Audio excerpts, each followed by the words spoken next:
కేంద్రంలోని బీజేపీ ప్రభుత్వం ప్రతిష్టాత్మకంగా తీసుకుని లోక్సభలో ప్రవేశపెట్టిన 131వ రాజ్యాంగ సవరణ బిల్లు వేగిపోవడంతో దేశవ్యాప్తంగా అటు అధికార ఎన్డీఏ ఇటు ప్రతిపక్ష ఇండియా కూటమి మధ్య తీవ్ర రాజకీయ ఘర్షణకు దారితీసింది.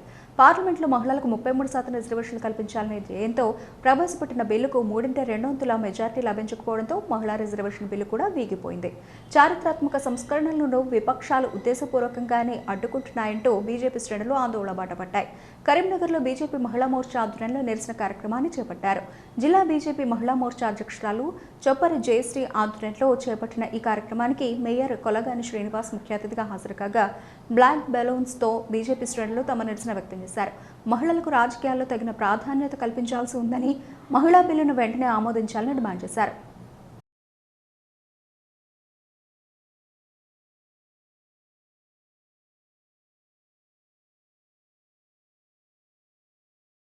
నిన్న పార్లమెంట్లో మహిళలకు 33% రిజర్వేషన్ కల్పించాలని ప్రధానమంత్రి నరేంద్ర మోడీ గారు పార్లమెంట్లో బిల్లు ప్రవేశపెట్టడం జరిగింది. 131 రాజ్యాంగ సవరణ ద్వారా ఏదైతే నిన్న మహిళలకు ఒక చరిత్రక రోజుగా నిన్న ప్రవేశపెట్టిన బిల్లును ప్రతిపక్షాలైనటువంటి కాంగ్రెస్ కానీ దాని మిత్రపక్షాలు కానీ అడ్డుకోవడం, ఇది నిన్న చరిత్రలో నిన్న చీకటి రోజుగా మేము వర్ణించడం జరుగుతుంది.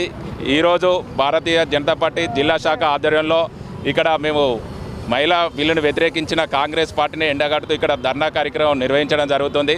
తప్పకుండా దేశంలో ఉన్న ప్రతి మహిళను గౌరవించాల్సిన బాధ్యత ఉన్నది అందరిపైన. అలాంటి ప్రతిపక్షాలు నిన్న మహిళలకు 33% రిజర్వేషన్ కల్పించిన బిల్లును వీగిపోయేటట్టు చేసిన ప్రతిపక్షాలు మరొకసారి మహిళా వ్యతిరేక పార్టీగా కాంగ్రెస్ అవతరించింది. నిజ స్వరూపం బయటపడడం జరిగింది.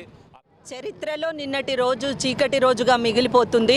మరి ప్రజాస్వామ్యాన్ని కూనీ చేసినటువంటి రోజు, అంటే ప్రజల యొక్క మహిళల యొక్క గౌరవాన్ని, మహిళల యొక్క ప్రాతినిధ్యాన్ని పూర్తిగా ఇది అడ్డుకునే ప్రయత్నం కాంగ్రెస్ పార్టీ మరియు విపక్షాలు చేసినాయి.